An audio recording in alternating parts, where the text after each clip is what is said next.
see you.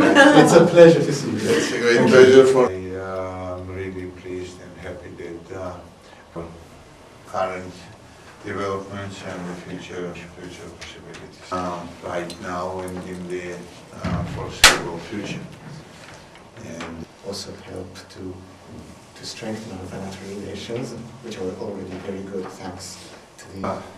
First and foremost, I would like to start by let's not miss this opportunity and ჩვენი მხრივ დაფიქსირდა საქართველოს პოზიცია, საქართველოს სწრაფვა ევროკავშირში და ევროატლანტიკურ სივრცეში ინტეგრაციის კუთხით. ასევე ვისაუბრეთ საქართველოში არსებულ პრობლემებზე, რომელიც ეხება საოკუპაციო ხაზების გავლებას.